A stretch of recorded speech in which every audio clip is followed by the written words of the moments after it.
إن الحمد لله نحمده ونستعينه ونستغفره ونعوذ بالله من شرور أنفسنا ومن سيئات أعمالنا من يهده الله فلا مضل له ومن يضلل فلا هادي له وأشهد أن لا إله إلا الله وحده لا شريك له وأشهد أن محمدا عبده ورسوله صلى الله عليه وعلى آله وأصحابه ومن تبعهم بإحسان إلى يوم الدين وسلم تسليما كثيرا وبعد markale kusoo dhawaada dhegaystayaal daawadayaal sidaan hore idinkugu ballan qaaday qaybtii labaad ee muxaadarada maanta waxa ay ku saabsan tahay fadliga bisha muxaram iyo soonka maalinta tobnaadka ah ee bishan ee maalinta sabdiga ku beegan hadduu ilaah yidhaahdo insha allahu tacaala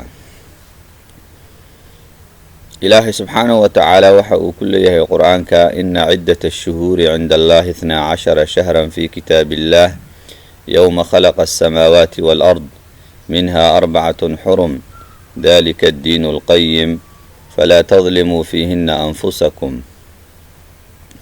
إلى آخر الآية الله سبحانه وتعالى وحوليه بلاها تردود واللبي طبعا بلاها إلهي أكتي واللبي طبعا بلودوي كتابك إلهي أيكو يالان لبي طبعا كبلود إلهي سبحانه وتعالى يا قرآنك كل شيء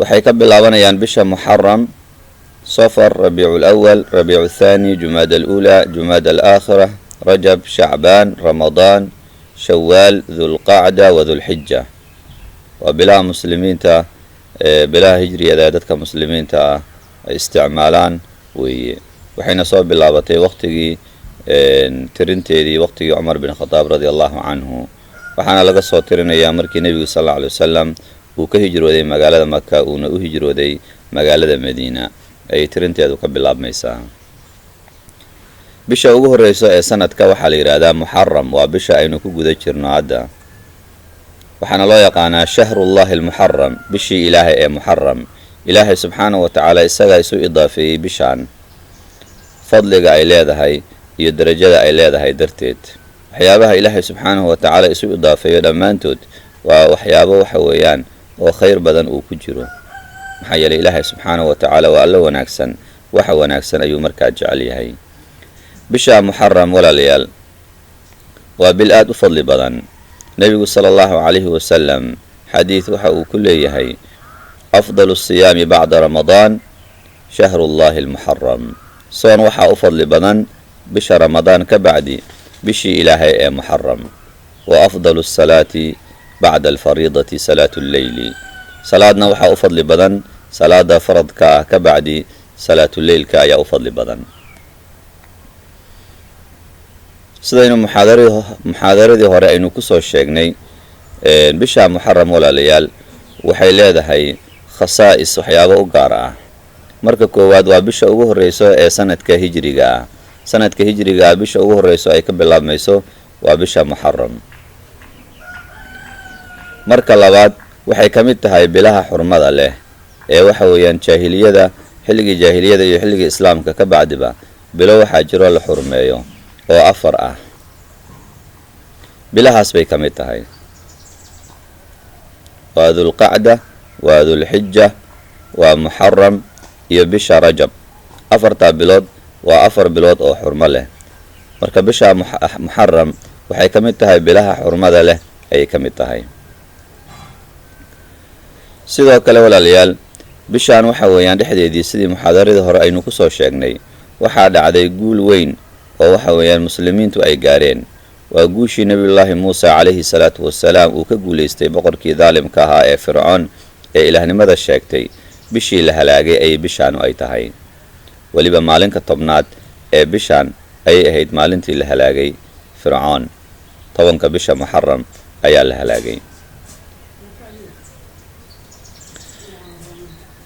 nebigu sala allahu calayhi wasalam markii uu tegay magaalada madiina uu maka ka hijrooday waxa uu arkay dadka magaalada madiina jooga oo soomaya maalintan soomaya ayuu arkay nebigu sala allahu calayhi wasalam markaasuu weydiiyey wuxuuna yidhi maxaad la soomaydaan buu yidhi maanta maxaad la sooman tihiin buu yidhi nebigu sala allahu calayhi wasalam markaase waxay yidhaahdeen yowmun saalix, waa maalin wanaagsan ayay yidhaahdeen.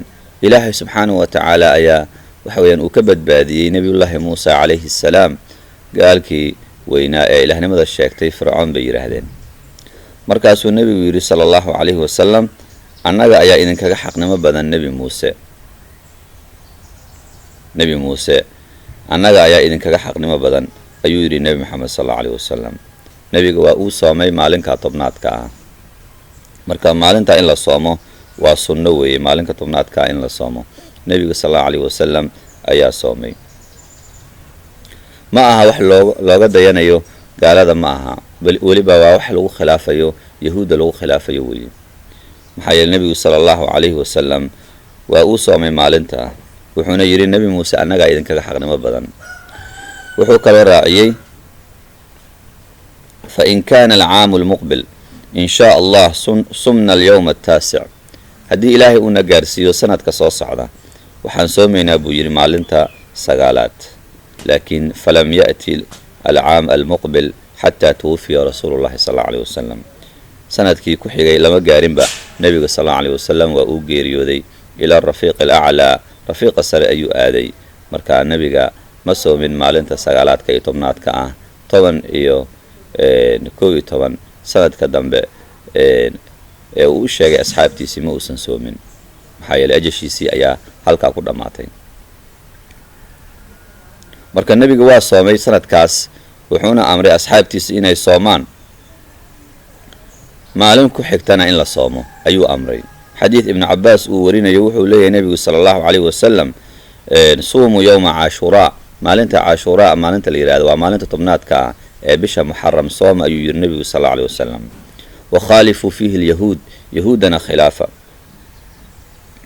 suumuu qablahu yowman, maalinta tobnaadka ah maalin ka horreyda sooma. wa bacdahu yowman, maalin ka dambeydana waxa weeyaan sooma. ama 9 soon ama 11 iyo 10 isla soon. sidaas ayaa wanaagsan si yahuudda loo khilaafo, maxaa yeelay diinkeenna waxa uu ku dhisan yahay in la khilaafo yahuudda. marka maraatib ayuu leeyahay. maraatibta uu leeyahay soonkan waa 3. waa koow, waa inuu qofku maalinta 9aadka iyo 10aadka isla soomo. sidaas ayaa axaadiista badankoodu ay warinayaan. ama inuu maalinta 10aadka ah uu soomo keligeed waa yeeli karaa, ilaa nabigaa soomay maalinta 10aadka ah. ama waxa weeyaan in uu waxa weeyaan 10 iyo 11 isla soomo. 3daas siyoodba waa uu samayn karaa, laakiin waxaa fadli badan 9 iyo 10 inuu isla soomo.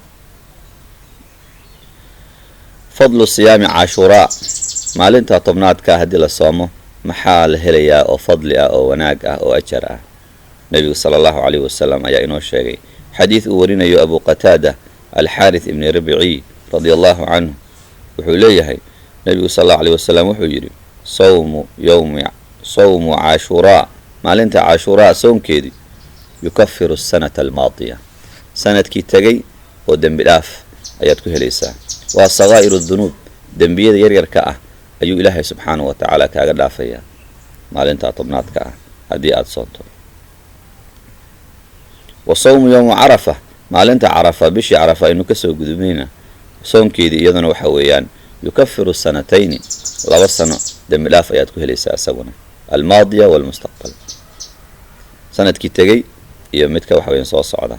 laakiin midkan caashuraa oo hadda aynu ku guda jirno waxaad ka helaysaa oo aad ku helaysaa ajar ah in 1 sanad lagugu dembi dhaafo. marka maalmahaas qiimaha badan ayaa inagu soo socdo. maanta waxa weeyaan waa maalin khamiis ah weeye, bishuna waa 8 weeye maanta. berito insha allahu tacaala waa jimco weeye, waa 9. marka qofku waa bilaabi karaa beritaba jimco iyo sabti isla soomaya 9 iyo 10, ama wuxuu isla soomayaa sabti iyo axad 10 iyo 11 ayuu isla soomayaa. marka sunnada nebiga sal allahu alayhi wasalam aan noolayno si aan waxa weeyaan aakhiro haddii la gaaro maalinta qiyaame aan u noqono maca nebiy sala allahu calayhi wasalam, nebiga micigiisii iyo kuwa xawdka nebiga sal allahu alayhi wasalam darka nebiga biyaha ka cabaya. maalin aad u baahan tahay in lagu gargaaro weeye.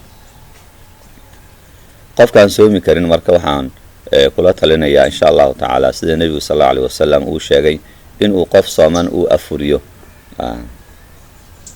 qof alla qofkii afuriyayo qof sooman, nebigu sallallahu alayhi wasallam wuxuu inoo sheegay inuu helayo ruux soomay ajarkiisii oo kale, kii soomayna aan ajarkiisii laga nusqaaminaynin. muxaadaradeenina maanta intaas ayay ku eg tahay. hada wabillahi tawfiiq, wassalaamu calaykum waraxmatullaahi wabarakaatuhu. waa kororso aqoon iyo الأستاذ نور عبد الله أبو بكر وسداس ينبت قليل إذن كغتغيا. والسلام عليكم ورحمة الله وبركاته. فضلا سبسكرايب قري أو شير قري channel كيني سي آد وحويان وحرناتو بيج كيني لايك أن فلو ده سي وحويان آد ولا صعطو حق الله حقتي لسوق ليو إيو وقتي لسوق ليابا.